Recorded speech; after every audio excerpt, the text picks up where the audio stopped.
This is Hannibal here from the Hannibal TV on YouTube with a daily wrestling news update. Tony, I have no idea. Whoever the booker books to win, to answer your question on Cena versus Kabashi. John Cena won the Intercontinental title from Dominic Mysterio tonight on WWE Raw.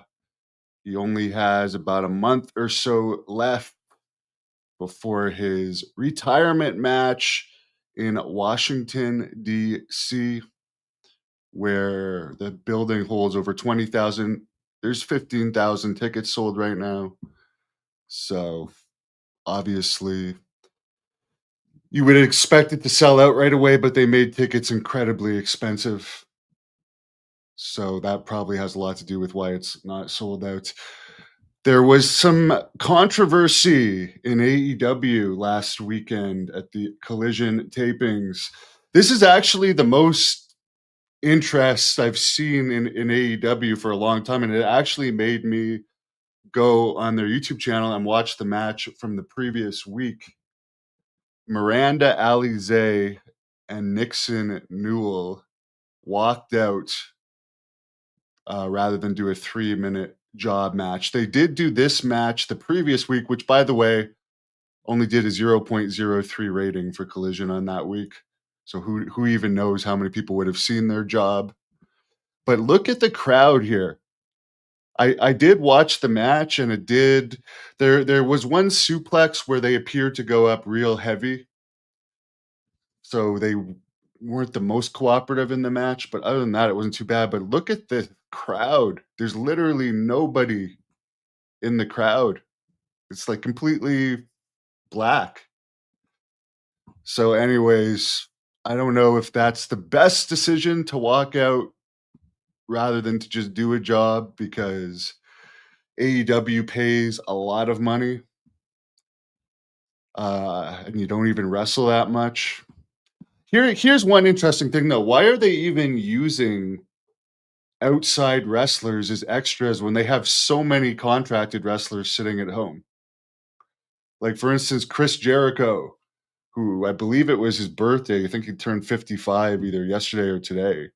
He's sitting at home, but you're gonna do matches with girls like this, extra girls that are gonna give you trouble.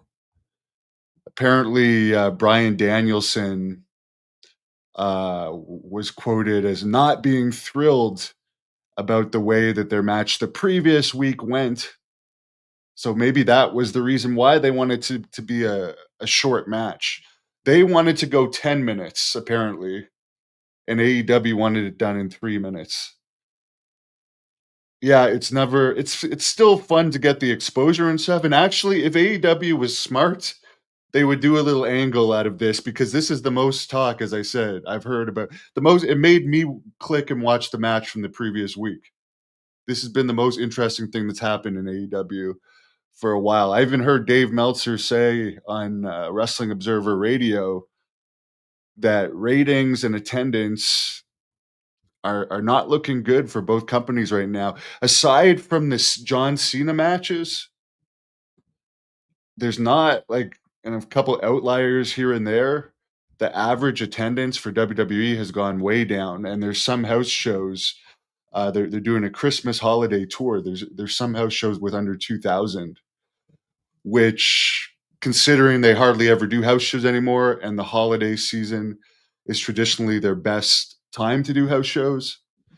I mean, that shows you for everyone that makes wants to make up excuses why there's no house shows, they don't draw. They're not drawing well enough to do house shows. That's the real reason. If the house shows were making money, TKO is very money oriented.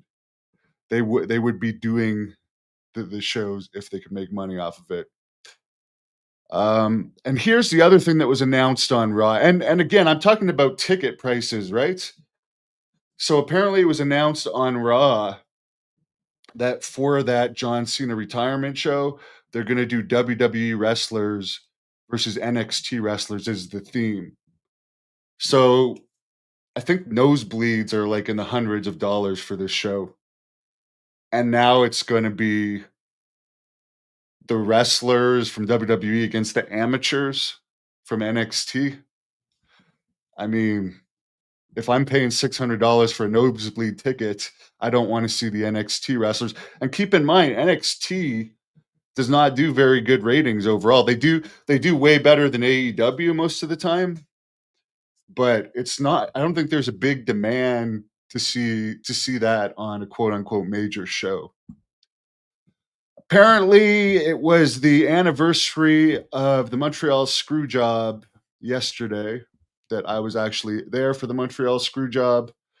I remember the night very well, and we ended up giving Mick Foley a ride because he went to the wrong hotel after, and drove him from the hotel he was at, and I think it was a travel lodge or something, to a different travel lodge about 5 minutes away.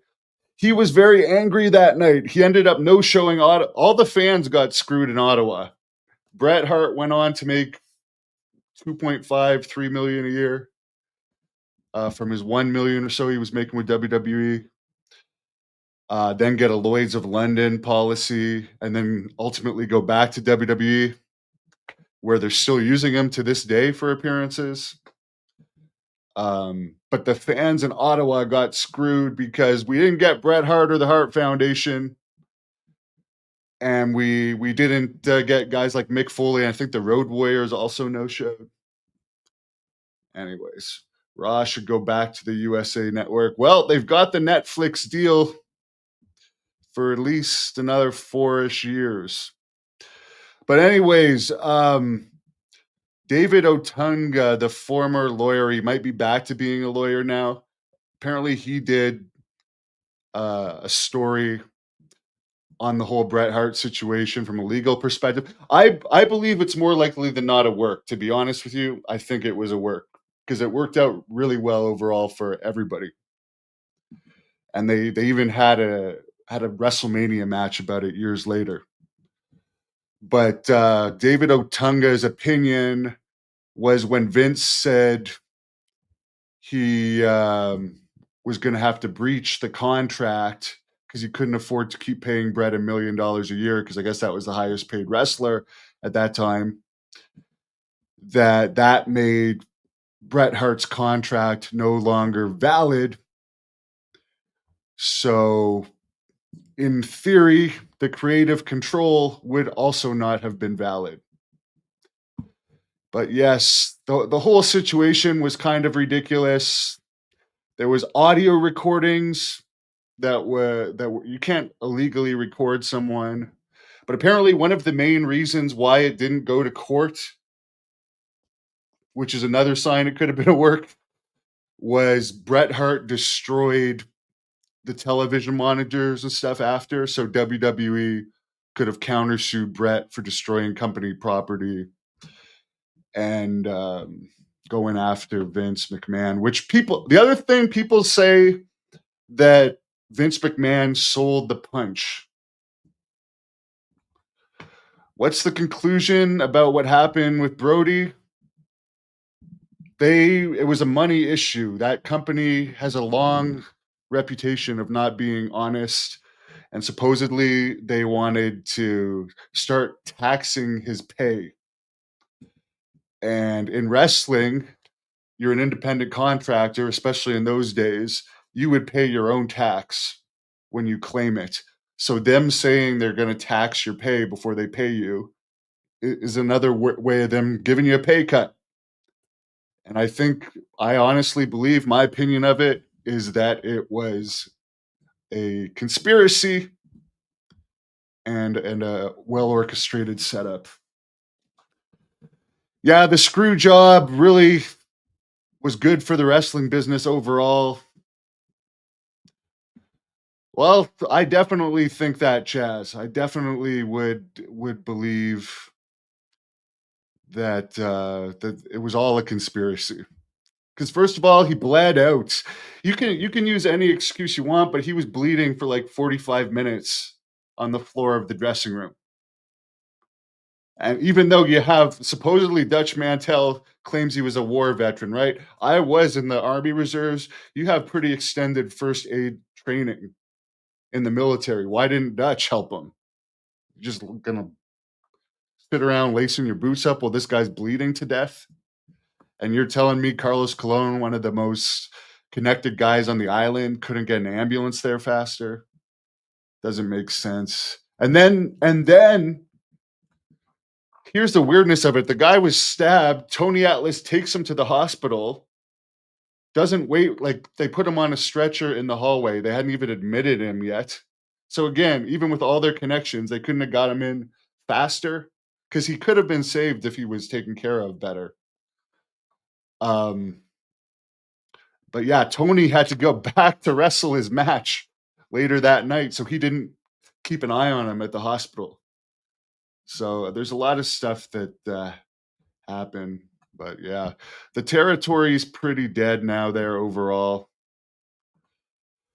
Yeah, wrestling needs to be shaken up. Definitely needs to be shaken up. I don't. They put the title on Cena tonight. That gets us talking. But I hope that something happens because right now it seems like ratings and attendance are going down, but nothing much is changing. And like, what are they going to do in WWE, for instance, when Cena retires? He's only got like a month and a half left. That I mean, this year has been pretty flat overall, but one of the things kind of keeping interest has been Cena's comeback. So, whatever, I'll keep following the news because the news is very interesting. But again, the main thing I noticed from this match is how do you have like I almost feel bad for AEW. I don't like the booking or the talent hiring practices, but you gotta feel bad for them. How humiliating must it be to wrestle in an arena like this when there's literally almost nobody in the crowd? Vince needs to start a new federation. I think that would be a good thing. More options would be good. Thoughts on pro wrestling Noah in Japan? I have not seen it anytime recently, so I couldn't give you a fair critique. Have a great night, everyone. I'll be back for any of you Alien fans with the 3 Eye Atlas update in about 5 minutes.